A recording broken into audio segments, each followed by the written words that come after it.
ರತಿದೇವಿ ಒಂದು ಸಲ ದ್ರೌಪದಿ ಕಥೆ ಕೇಳಿ ಅವಳು ಅಪಹಾಸ ಮಾಡಿಬಿಟ್ಲಂತೆ ದ್ರೌಪದಿ ದೇವಿಯನ್ನು. ದ್ರೌಪದಿ ದೇವಿಗೆ 5 ಮಂದಿ ಗಂಡಂದಿರಿದ್ರು ಅಂತಂದ ಕೂಡಲೇ ರತಿ ಅಪಹಾಸ ಮಾಡಿಲ್ಲಂತೆ ದ್ರೌಪದಿಯನ್ನ.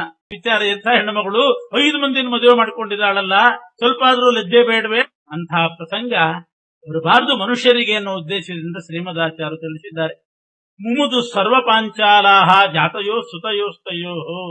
ಈ ಪ್ರಕಾರ ದೃಷ್ಟದ್ಯುಮ್ನ ದ್ರೌಪದಿ ದೇವಿ ಹುಟ್ಟಿದ ಮೇಲೆ ಪಂಚಾಲ ದೇಶದವರೆಲ್ಲ ಬಹಳ ಸಂತೋಷಪಟ್ಟರು. ಮಾನುಷಾನ್ನೋಪಭೋಗೇನ ಸಂಸರ್ಗಾನ್ ಮಾನುಷೇಷು ಚ ಮನುಷ್ಯ ಪುತ್ರತಾಯಾಶ್ಚ ಭಾವೋ ಮಾನುಷಯೇತಯೋ. ಈ ಉಳಿದ ಸ್ತ್ರೀಯರು ಶಚಿ ಶ್ಯಾಮಲ ಇವರಿಗೆಲ್ಲ ಮನುಷ್ಯ ದೇಹ ಬರಲಿ ಅಂತಿತ್ತು. ಇದು ಮನುಷ್ಯರ ಗರ್ಭದಲ್ಲಿ ಹುಟ್ಟಿದವರೇ ಅಲ್ಲ ದ್ರೌಪದಿ ದೇವಿಯರು. ಅಂದ್ಮೇಲೆ ಮನುಷ್ಯತ್ವ ಹೇಗೆ ಬಂತು? ಬ್ರಹ್ಮದೇವರು ಕೊಟ್ಟಂತಹ ವರ ಸುಳ್ಳಾಯ್ತೋ ಹೇಗೆ? ಮನುಷ್ಯ ಯೋನಿ ಬರಲಿ, ಮನುಷ್ಯ ಜನ್ಮ ಬರಲಿ ಅಂತಂದಾಗ ಮನುಷ್ಯ ಜನ್ಮ ಬರಲೇ ಇಲ್ಲ. ಹುಟ್ಟಿದ್ದು ಧೃಷ್ಟದ್ಯುಮ್ನ ಹುಟ್ಟಿದ್ದು ಅಗ್ನಿಕುಂಡದಿಂದ, ವೇದಿಯಿಂದ ಹುಟ್ಟಿದವರು ದ್ರೌಪದಿ ದೇವಿಯರು. ಅದಕ್ಕೆ ಆಚಾರ್ಯ ಹೇಳ್ತಾರೆ, ಮನುಷ್ಯ ಗರ್ಭದಿಂದ ಹುಟ್ಟದೇ ಇದ್ರು ಕೂಡ ಮನುಷ್ಯರ ಅನ್ನ ಊಟ ಮಾಡ್ತಾ ಇದ್ರು ದ್ರೌಪದಿ ದೇವಿಯರು. ಮನುಷ್ಯರ ಸಂಸರ್ಗ ಇತ್ತು. ಮನುಷ್ಯರಿಗೆ ಮಕ್ಕಳು ಅಂತ ಅನಿಸ್ಕೊಂಡ್ರು, ದ್ರುಪದರಾಜನ ಮಕ್ಕಳು ಅಂತ ಅನಿಸ್ಕೊಂಡ್ರು. ಆದ್ರಿಂದ ಭಾವೋ ಮಾನುಷ ಏತಯೋ, ಬ್ರಹ್ಮದೇವರು ಮನುಷ್ಯರಾಗಿ ಹುಟ್ಟಿ ಅಂತ ಅನ್ನೋದಕ್ಕೂ ಇಷ್ಟೇ ಅರ್ಥ ಅಂತ ಅವರ ಶಾಪಕ್ಕೆ. ಅದಕ್ಕಿಂತ ಹೆಚ್ಚಿನ ಶಾಪ ಮನುಷ್ಯ ಗರ್ಭದಲ್ಲೇ ಹುಟ್ಟಿ ಅಂತ ಅವರೇನು ಕೊಟ್ಟಿದ್ದಿಲ್ಲ. ಆದ್ರಿಂದ ಅವರು ದ್ರೌಪದಿ ದೇವರು ಮನುಷ್ಯರು ಅಂತಲೇ ಪ್ರಸಿದ್ಧಿಯಾಗಿ ಬಿಟ್ರು. ಅಭೂನ್ ನಾತಿತರಾಮಾಸಿ ತದಯೋನಿತ್ವ ಹೇತುತಃ. ಆದ್ರೆ ಹೆಚ್ಚು ಮನುಷ್ಯ ಭಾವ ಬರಲಿಲ್ಲಂತೆ, ಹೆಚ್ಚು ರೀತಿಯಲ್ಲಿ ಮನುಷ್ಯ ಭಾವ ಬರಲಿಲ್ಲ. ಯಾಕೆ? ಮನುಷ್ಯ ಯೋನಿಯಲ್ಲಿ ಹುಟ್ಟಲಿಲ್ಲ, ಮನುಷ್ಯ ಗರ್ಭದಲ್ಲಿ ಹುಟ್ಟಲಿಲ್ಲ, ಅಯೋನಿಜರಾಗಿ ಹುಟ್ಟಿದ್ರಿಂದ ಹೆಚ್ಚು ಮನುಷ್ಯ ಭಾವ ಬರಲಿಲ್ಲ ಅನ್ನೋದನ್ನು ಕೂಡ ನಿರೂಪಣೆ ಮಾಡ್ತಾ ಇದ್ದಾರೆ. ಯಾಜೋಪಯಾಜೋತಾವೇವ ದಯಿತಾ ದ್ರುಪದಸ್ಯ ಸಾ. ದೃಷ್ಟದ್ಯುಮ್ನ ದ್ರೌಪದಿಯರು ಹೀಗೆ ಹುಟ್ಟಿದ ಮೇಲೆ ಆಮೇಲೆ ಬಂದಂತೆ ಯಾರು ದ್ರುಪದರಾಜನ ಹೆಂಡತಿ, ಹವಿಶೇಷ ಕೊಡ್ರಿ ಅಂತ ಬಂದು. ಇನ್ನೇನು ಕೊಡ್ತಾರೆ? ನೀನ್ ದಕ್ಷಿಣೆ ಕೂಡ ಅಷ್ಟೇ ಅಂದ್ರೆ ಅವರಷ್ಟೇ. ಹವಿಶೇಷ ಮುಗಿದೋಯ್ತು, ಅದ್ರ ಕೆಲಸ ಆಗೋಯ್ತು. ನೀನು ಬರಲಿಲ್ಲ ಅಹಂಕಾರದಿಂದ, ನಾವಂತೂ ಅದನ್ನ ಅಗ್ನಿಕುಂಡಕ್ಕೆ ಹಾಕಿ ಹೋಮ ಮಾಡಿಬಿಟ್ವಿ ಎಂದ್ರು. ಆಮೇಲೆ ಅವಳ ಅಹಂಕಾರ ಶಮನ ಆಗಿ ದ್ರುಪದರಾಜನ ಹೆಂಡತಿ ಕೇಳಿಲ್ಲಂತೆ, ಅಂತೂ ಈ 2 ಮಕ್ಕಳು ಹುಟ್ಟಿದ್ದಾರಲ್ಲ, ನನ್ನ ಮೇಲೆ ಅವರಿಗೆ ಮಾತೃ ಸ್ನೇಹ ಬರಬೇಕು. ನನ್ನ ಗರ್ಭದಲ್ಲಿ ಹುಟ್ಟದೇ ಇದ್ರೂ ಕೂಡ ನನ್ನ ಗರ್ಭದಲ್ಲೇ ಹುಟ್ಟಿದ್ರಿ, ಅಂತಹ ಸ್ನೇಹ ನನ್ನ ಮೇಲೆ ಬರಬೇಕು, ಅಂತಹ ಸ್ನೇಹ ಬರಲಿ, ಆ ರೀತಿ ವರ ಕೊಡ್ರಿ ಅಂತ ಅಹಂಕಾರ ಕಳ್ಕೊಂಡು ಕೇಳಿಲ್ಲಂತೆ.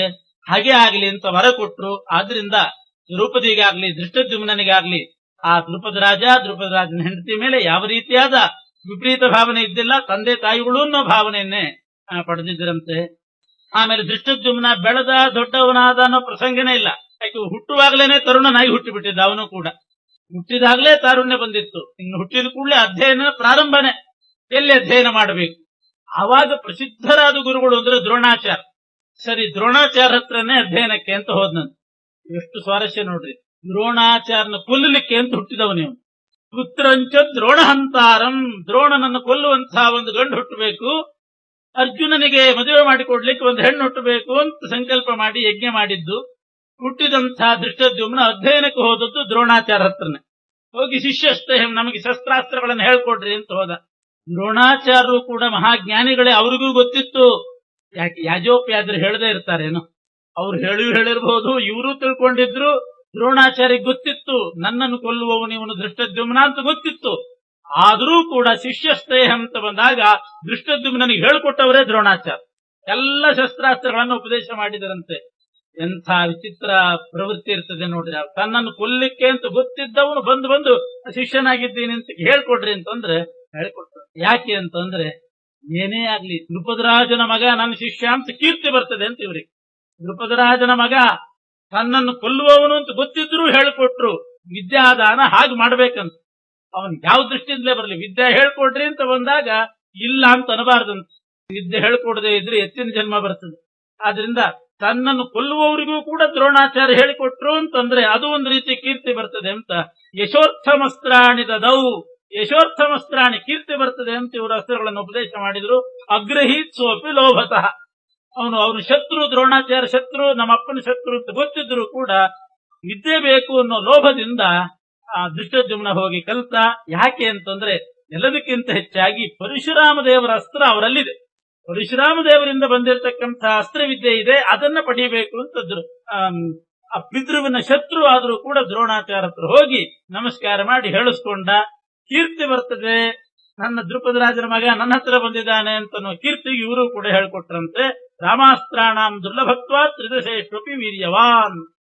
ದ್ರುಪದರಾಜ ಮತ್ತು ದ್ರುಪದರಾಜನ ಮಕ್ಕಳ ಕಥೆ ಆಯ್ತು. ದ್ರೌಪದಿ ದೇವಿಯರನ್ನ ಅರ್ಜುನ ಮಾತ್ರ ಮದುವೆ ಮಾಡಿಕೊಂಡದ್ದಲ್ಲ, ಪಂಚ ಪಾಂಡವರೂ ಕೂಡ ವಿವಾಹ ಮಾಡಿಕೊಂಡು 5 ಮಂದಿ ಮದುವೆ ಮಾಡಿಕೊಂಡು. ಇದನ್ನ ಕೇಳಿದವರಿಗೆ ಸ್ವಲ್ಪ ಅನುಮಾನ ಬರ್ತದೆ. ದ್ರೌಪದಿ ದೇವಿಯರ ವ್ಯಕ್ತಿತ್ವದ ಬಗ್ಗೆನೇ ಸಂದೇಹ ಬರ್ತದೆ. 5 ಜನ ಪತಿಯಂದ್ರನ್ನ ಒಬ್ಬ ಹೆಣ್ಣು ಮಗಳು ಪಡೆಯೋದು ಅಂದ್ರೆ ಏನರ್ಥ? ಇದು ಹೇಗೆ ಪಾತಿವ್ರತ್ಯ ಉಳಿತು? ಇದು ಸರಿಯೋ ಅಂತ ಅನಿಸ್ತದೆ. ಅದಕ್ಕೆ ಶ್ರೀಮದಾಚಾರ್ಯರು ಮಹಾಭಾರತದಲ್ಲಿಯೂ ಇದೆ ಅಂತಾರೆ, ಬೇರೆ ವೇದಾದಿಗಳಲ್ಲಿ ಇದೆ ಅಂತಾರೆ. ದ್ರೌಪದಿ ದೇವಿಯರಿಗೆ 5 ಜನ ಪತಿಯಂದರು ಬರಲಿಕ್ಕೆ ಕಾರಣ ಏನು ಅಂತಂದ್ರೆ, ಆ ದೇಹ ಬರೇ ದ್ರೌಪದಿ ದೇಹ ಆಗಿದ್ರೂ ಕೂಡ ಒಳಗಡೆ, ಆ ದೇಹದ ಒಳಗಡೆ ಮುಖ್ಯವಾಗಿರ್ತಕ್ಕಂಥವರು ಭಾರತೀ ದೇವಿ. ಭಾರತೀ ದೇವಿ ಈ ರೂಪದಿಂದ, ದ್ರೌಪದಿ ರೂಪದಿಂದ ಅವತಾರ ಮಾಡಿದ್ದಾರೆ ಭಾರತೀ ದೇವಿಯರು. ಆ ದೇಹದಲ್ಲಿ ಇನ್ನೂ ಅನೇಕ ಸ್ತ್ರೀ ದೇವತೆಗಳಿದ್ದಾರೆ. ಅವರು ಯಾರು ಅಂತಂದ್ರೆ, ಇಂದ್ರದೇವರ ಹೆಂಡತಿ ಶಚೀದೇವಿ, ಯಮದೇವರ ಹೆಂಡತಿ ಶ್ಯಾಮಲೆ, ಅಶ್ವಿನಿ ದೇವತೆಗಳ ಹೆಂಡತಿ ಉಷಾ, ರುದ್ರದೇವರ ಹೆಂಡತಿ ಪಾರ್ವತಿ. ಈ 4 ಜನ ಭಾರತೀ ದೇವಿಯ ಜೊತೆಗೆ ಆ ದ್ರೌಪದಿ ದೇಹದಲ್ಲಿ ವಾಸವಾಗಿದ್ದಾರೆ. ಕಾರಣ, ಈ ಶಚಿ, ಶ್ಯಾಮಲ, ಉಷಾ ಮತ್ತು ಪಾರ್ವತಿ ಒಂದ್ಸಲ ಒಂದೇ ದೇಹದಲ್ಲಿ ಪ್ರವೇಶ ಮಾಡಿ, ತಮ್ಮ ಯೋಗ ಸಾಮರ್ಥ್ಯದಿಂದ ಒಂದೇ ದೇಹದಲ್ಲಿ ಪ್ರವೇಶ ಮಾಡಿ ಬ್ರಹ್ಮದೇವರ ಎದುರುಗಡೆ ಹೋದ್ರಂತೆ. ಚತುರ್ಮುಖ ಬ್ರಹ್ಮದೇವರ ಎದುರುಗಡೆ ಅವರನ್ನು ಮೋಸ ಮಾಡ್ಲಿಕ್ಕೆ ಹೋದ್ರು. ಅವ್ರಿಗೆ ಗೊತ್ತಾಗಬಾರದು, ನಾವ್ ಯಾರು ಅನ್ನೋದೇ ಗೊತ್ತಾಗಬಾರದು, ಈ ರೀತಿ ಗೊಂದಲಕ್ಕೊಳಗಾಗಬೇಕು ಅಂತ ಈ 4 ದೇವತೆಗಳು ಒಂದು ದೇಹದಲ್ಲಿ ಪ್ರವೇಶ ಮಾಡಿ ಹೋದ್ರು. ಗೊತ್ತಾಯ್ತು ಬ್ರಹ್ಮದೇವರಿಗೆ, ಸರ್ವಜ್ಞರು, ಸುಮ್ಮನೆ ಇದ್ರು. 2ನೇ ಬಾರಿ ಹೋದ್ರು, ಪುನಃ 3ನೇ ಬಾರಿ ಹೋದ್ರು. 3 ಸಲ ದೊಡ್ಡ ದೊಡ್ಡ ದೇವತೆಗಳು ಶಚಿ, ಶ್ಯಾಮಲ, ಉಷಾ, ಪಾರ್ವತಿ ಒಂದು ದೇಹದಲ್ಲಿ ಪ್ರವೇಶ ಮಾಡಿ ಬ್ರಹ್ಮದೇವರನ್ನ ಮೋಸ ಮಾಡೋಣ ಅಂತ ಎದುರುಗಡೆ ಹೋದಾಗ 3ನೇ ಬಾರಿ ಬ್ರಹ್ಮದೇವರು ಶಾಪ ಕೊಟ್ರಂತೆ. 3 ಸಲ ನನ್ನನ್ನೇ ವಂಚನೆ ಮಾಡಬೇಕು ಅಂತ ನನ್ನ ಹತ್ರ ಹೀಗೆ ಬಂದಿದ್ದೀರಿ, ಏಕದೇಹದಿಂದ ಬಂದಿದ್ದೀರಿ, ನೀವು 4 ಮಂದಿ ದೇವತೆಗಳಿದ್ದೀರಿ ಅಂತ ನನಗೆ ಗೊತ್ತು, ಆದರೂ ನನ್ನನ್ನ ಮೋಸ ಮಾಡಬೇಕು ಅಂತ 3 ಬಾರಿ ಬಂದದ್ರಿಂದ ನೀವು 3 ಸಲ ಭೂಮಿಯಲ್ಲಿ ಮನುಷ್ಯರಾಗಿ ಹುಟ್ಟಿದಾಗ ದೇವತೆಗಳಿಗೆ ಅದೇ ಒಂದು ದೊಡ್ಡ ಶಾಪ. ಮನುಷ್ಯರಾಗಿ ಹುಟ್ಟೋದು ಅಂದ್ರೆ ದೊಡ್ಡ ಒಂದು ಶಿಕ್ಷೆ. ಅದು ದೇವತೆಗಳಿಗೆ, ತಪ್ಪು ಮಾಡಿದ ದೇವತೆಗಳಿಗೆ ಇದು ಶಿಕ್ಷೆ. ದೇವತೆಗಳು ತಪ್ಪು ಮಾಡೋದಿಲ್ಲ ಅಂತಲ್ಲ, ಮಾಡ್ತಾರೆ, ಆದ್ರೆ ಅವರಿಗೆ ಬೇರೆ ಶಿಕ್ಷೆ ಇಲ್ಲ, ನರಕ ಇಲ್ಲ. ಮನುಷ್ಯರು ತಪ್ಪು ಮಾಡಿದ್ರೆ ಅವರಿಗೆ ನರಕ, ದೇವತೆಗಳು ತಪ್ಪು ಮಾಡಿದ್ರೆ ಅವರಿಗೆ ಭೂಲೋಕ, ಭೂಮಿಯಲ್ಲಿ ಹುಟ್ಟೋದು. ದೇವಾನಾಂ ನಿರಯೋ ನಾಸ್ತಿ, ದೇವತೆಗಳಿಗೆ ಎಂದೂ ಕೂಡ ನರಕ ಅನ್ನೋದು ಇಲ್ಲೇ ಇಲ್ಲ. ಅವರು ತಪ್ಪು ಮಾಡಿದ್ರೆ ಬರೇ ಭೂಮಿಯಲ್ಲಿ ಹುಟ್ಟಬೇಕಷ್ಟೇ. ಆ ರೀತಿ ಬ್ರಹ್ಮದೇವರು ಶಾಪ ಕೊಟ್ಟು ಬರೇ ಮನುಷ್ಯರಾಗಿ ಹುಟ್ಟ್ರಿ ಅಂತ ಅಷ್ಟೇ ಅಲ್ಲ, ಮನುಷ್ಯರಾಗಿ ಒಂದೇ ದೇಹದಲ್ಲಿ ಪ್ರವೇಶ ಮಾಡಿ ಹುಟ್ಟ್ರಿ, 3 ಸಲ ಹುಟ್ಟ್ರಿ ಅಂತ. 3 ಬಾರಿ ಒಂದು ದೇಹದಲ್ಲಿ ಪ್ರವೇಶ ಮಾಡಿ ಮನುಷ್ಯ ಜನ್ಮ ಬರಲಿ ಅಂತ ಶಾಪ ಕೊಟ್ಟು. ಇದು ಒಂದು ಶಾಪ. ಇಷ್ಟು ಶಾಪ ಪಡೆದ ಮೇಲಾದ್ರೂ ಎಚ್ಚೆತ್ತುಕೊಳ್ಬೇಕಾಗಿತ್ತು ಅವರು. ಇನ್ನೂ ಹುಟ್ಟಿಲ್ಲ, ಅಷ್ಟರಲ್ಲೇ ಇನ್ನೊಂದು ತಪ್ಪು ಮಾಡಿದ್ರಂತ. ಈ 4 ದೇವತೆಗಳೇ ಚತುರ್ಮುಖ ಬ್ರಹ್ಮದೇವರ ಸಭೆಯಲ್ಲಿ ಬ್ರಹ್ಮದೇವರ ಎದುರುಗಡೆ ತಮ್ಮ ತಮ್ಮ ಗಂಡಂದ್ರ ಜೊತೆಗೆ ವಿಲಾಸವಾಗಿ ಮಾತಾಡ್ತಾ, ಹರಟೆ ಹೊಡಿತಾ ವಿಲಾಸ ಪ್ರದರ್ಶನ ಮಾಡಿದ್ರಂತ. ಇದು ಒಂದು ತಪ್ಪೆ. ಇದೊಂದು ರೀತಿ ಅಶಿಸ್ತಿನ ವರ್ತನೆ ಅಂತಾರೆ. ದೊಡ್ಡವರ ಎದುರುಗಡೆ ಶಿಸ್ತಾಗಿರಬೇಕು, ವೇಷವೇ ಗಂಭೀರವಾಗಿರಬೇಕು ಅಂತುಂಟು. ವಿನೀತ ವೇಷೇಣ ಪ್ರವೇಷ್ಟವ್ಯಾನಿ ತಪೋಧನಾನಿ ನಾಮ ಅಂತಾನೆ ದುಷ್ಯಂತ. ವಿನೀತ ವೇಷೇಣ ಕಾಳಿದಾಸ ಈ ಮಾತು ಹೇಳ್ತಾನೆ. ತಪೋವನಕ್ಕೆ ಹೋಗುವಾಗ ಹೇಗೆ ಹೋಗ್ಬೇಕು? ವಿನೀತ ವೇಷೇಣ ಪ್ರವೇಷ್ಟವ್ಯಾನಿ. ವೇಷ ವಿನೀತ ವೇಷದಿಂದ ಹೋಗಬೇಕಂತೆ. ಋಷಿಗಳು ತಪೋವನಕ್ಕೆ ಅಂತಲ್ಲೆಲ್ಲ ಹೋಗಬೇಕಾದ ಹಾಗೆ ದೊಡ್ಡವರ ಹತ್ರ ಇರುವಾಗ ವಿನೀತವಾದ ವರ್ತನೆ ನಡೀಬೇಕು. ಈ ಹೆಣ್ಣು ಮಕ್ಕಳು ಗಂಡಂದ್ರ ಜೊತೆಗೆ ವಿಲಾಸ ಮಾಡಿಬಿಟ್ರು. ಇವರು ಮನಸ್ಸು ಮಾಡಿದ್ರೆ ವಿಲಾಸ ಆಗದೆ ಇರಬಹುದಾಗಿತ್ತು. ಇವರು ಹೆಣ್ಣು ಮಕ್ಕಳಾಗಿ ಲಜ್ಜೆ ಬಿಟ್ಟು ಈ ರೀತಿ ವಿಲಾಸವಾಗಿ ಸ್ವೈರಿಣಿಯಂತೆ ವರ್ತನೆ ಮಾಡಿದ್ರಿಂದ ಬ್ರಹ್ಮದೇವರು ಮತ್ತೊಂದು ಶಾಪ ಕೊಟ್ರಂತೆ. ಈಗಾಗಲೇ 3 ಸಲ ಏಕದೇಹಸ್ಥರಾಗಿ ಹುಟ್ಟ್ರಿ ಅಂತ ಹೇಳಿದ್ದೀನಿ. ವಿಲಾಸ ಮಾಡಿದ್ದಕ್ಕೆ ಇನ್ನೊಂದು ಜನ್ಮವೂ ನಿಮಗೆ ಮನುಷ್ಯ ಜನ್ಮ ಬರಲಿ. ಬಂದಾಗ ತತ್ರ ಅನ್ಯಗಾಶ್ಚ ಭವತಾ, ಆವಾಗ ಪರಪುರುಷ ಸಂಪರ್ಕ ನಿಮಗಾಗಲಿ ಅಂತ ಶಾಪ ಕೊಟ್ರು. ನೋಡುವಾಗ ಈ ಕಥೆ ಕೇಳಿದ್ರೆ ಏನು ಈ ದೇವತೆಗಳಿಗೆ ಹಾಗಾದ್ರೆ ಇಷ್ಟು ವ್ಯವಹಾರ ಗೊತ್ತಿದ್ದಿಲ್ಲೇನೋ ಅಂತ ಅನಿಸ್ಬಹುದು. ಇವರು ಈ ರೀತಿ ನಟನೆ ಮಾಡಿ ತೋರಿಸಿದ್ರಿಂದಲೇನೆ ಇವತ್ತು ಶಿಸ್ತಾಗಿ ನಡ್ಕೊಳ್ಬೇಕು ಅನ್ನೋ ಬುದ್ಧಿವಾದ ಬಂದಿದೆ. ಅವ್ರು ಹಂಗೆ ತೋರಿಸದೆ ಹೋಗಿದ್ರೆ ಇವತ್ತು ಆ ಭಾವನೆನೇ ಬರ್ತಿದ್ದಿಲ್ಲ. ಪಶುಗಳಂತೆ ಎದ್ವಾ ತದ್ವಾ ವರ್ತಿಸ್ತಾ ಇದ್ರು. ಆ ರೀತಿ ವರ್ತನ ಮಾಡದೆ ಒಂದು ಗಾಂಭೀರ್ಯ ಅನ್ನೋದು ಏನು ಬಂದಿದೆ ಇವತ್ತು ಮನುಷ್ಯರಲ್ಲಿ, ಈ ಒಂದು ಪ್ರಕ್ರಿಯೆಯಿಂದಲೇನೆ ಬಂದಿರೋದು. ಮಹಾಭಾರತ ಹೇಳಿಕೊಟ್ಟ ಪಾಠದಿಂದ ಇವತ್ತು ಒಳ್ಳೆ ಸಂಸ್ಕೃತಿ ಬಂದಿದೆ ನಮಗೆ. ರಾಮಾಯಣ ಮಹಾಭಾರತದಿಂದ ಸಂಸ್ಕೃತಿ ಬಂದದ್ದೇ ಹೀಗೆ 4 ಜನ ಸ್ತ್ರೀಯರು ಅಶಿಸ್ತಿನ ವರ್ತನೆ ಮಾಡಿದ್ದಕ್ಕೆ ಬ್ರಹ್ಮದೇವರು ಶಾಪ ಕೊಟ್ಟರು. ಆಮೇಲೆ ಆ ದೇವತೆಗಳು ಯೋಚನೆ ಮಾಡಿದ್ರು, ನಾವಂತೂ 4 ಜನ್ಮ ಪಡಿಬೇಕಾಯ್ತು ಭೂಮಿಯಲ್ಲಿ. 4 ಜನ್ಮ ಪಡೆದಾಗ ಮೊದಲೇ ದೇವತಾ ಸ್ತ್ರೀಯರು ಸುಂದರಿಯರು, ಆ ರೀತಿಯ ಸೌಂದರ್ಯ ಬಂದೇ ಬರ್ತದೆ ಮನುಷ್ಯ ದೇಹ ಪಡೆದಾಗಲೂ ಕೂಡ. ಆವಾಗ ಯಾರಾದರೂ ನಮ್ಮನ್ನ ಬಲಾತ್ಕಾರ ಮಾಡೋದು, ದರ್ಶನ ಮಾಡೋದು ಏನಾದರೂ ಪ್ರಮೇಯ ಬಂದಿತ್ತು. ಮತ್ತು ಅನ್ಯಗಾಶ್ಚ ಭವತ ಅಂದಿದ್ದಾರೆ, ಅಂದ್ರೆ ಪರಪುರುಷ ಸಂಪರ್ಕ ಆಗಲಿ ಅಂತ ಬ್ರಹ್ಮದೇವರ ಎದುರುಗಡೆ ಆ ರೀತಿ ಅಶಿಸ್ತು ನಡೆದು ತೋರಿಸಿದ್ರಿಂದ ಪರಪುರುಷರದ್ದು ಯಾರ್ಯಾರ್ದೋ ಸಂಪರ್ಕ ಆದ್ರೆ ಪಾತಿವ್ರತ್ಯಕ್ಕೆ ಚ್ಯುತಿ ಬರ್ತದೆ. ಮನುಷ್ಯ ದೇಹದಲ್ಲಿ ಹುಟ್ಟಿದಾಗಲೂ ಕೂಡ ನಮಗೆ ಪಾತಿವ್ರತ್ಯಕ್ಕೆ ಭಂಗ ಬರಬಾರದು. ಇಷ್ಟು ಅವರು ಪಶ್ಚಾತ್ತಾಪ ಪಟ್ಟು ಆ 4 ದೇವತೆಗಳು ಭಾರತೀ ದೇವಿಯ ಹತ್ರ ಬಂದು 1000 ವರ್ಷ ಭಾರತೀ ದೇವಿಯನ್ನು ಸೇವೆ ಮಾಡಿದ್ರಂತೆ, ತಮ್ಮ ಪಾತಿವ್ರತ್ಯ ಉಳಿಬೇಕು ಅಂತ. 1000 ವರ್ಷ ಭಾರತೀ ದೇವಿಯ ಸೇವೆ ಮಾಡಿ ಒಲಿಸ್ಕೊಂಡು ವರ ಕೇಳಿದ್ರು. ಇಂಥ ಒಂದು ಅಚಾತುರ್ಯದಿಂದ 2 ಶಾಪ ನಮಗೆ ಬಂದಿದೆ. ಒಟ್ಟು 4 ಜನ್ಮ ಭೂಮಿಯಲ್ಲಿ ನಾವು ಮನುಷ್ಯರಾಗಿ ಹುಟ್ಟಬೇಕಾಗಿದೆ. ತಾಯಿ ಭಾರತೀ ದೇವಿ, ನೀನು ನಮ್ಮ ಜೊತೆಗೆ ಹುಟ್ಟು ಅಂತ ಕೇಳ್ಕೊಂಡರು. ನೀನು ನಮ್ಮ ಜೊತೆಗೆ ಒಂದೇ ದೇಹದಲ್ಲಿ ಪ್ರವೇಶ ಮಾಡಿ ಹುಟ್ಟಿಬಿಟ್ರೆ ನಾವು 4 ದೇವತೆಗಳು ಇರ್ತೀವಿ. ನೀನು ನಮ್ಮ ದೇಹದಲ್ಲಿ ಮನುಷ್ಯ ಜನ್ಮದಲ್ಲಿ ನೀನು ಬಂದು ಬಿಟ್ರೆ ಆವಾಗ ಯಾರು ನಮ್ಮನ್ನು ಮುಟ್ಟುವ ಸಾಹಸ ಮಾಡೋದಿಲ್ಲ. ಯಾಕೆ ಅಂದ್ರೆ ಪರಮಾತ್ಮ ಒಂದು ಸಂಕಲ್ಪ ಮಾಡಿದ್ದಾನಂತೆ, ಇದು ಭಾರತೀ ದೇವಿಯರ ಮೇಲೆ ಪರಮಾತ್ಮ ತೋರಿದ ಅನುಗ್ರಹ.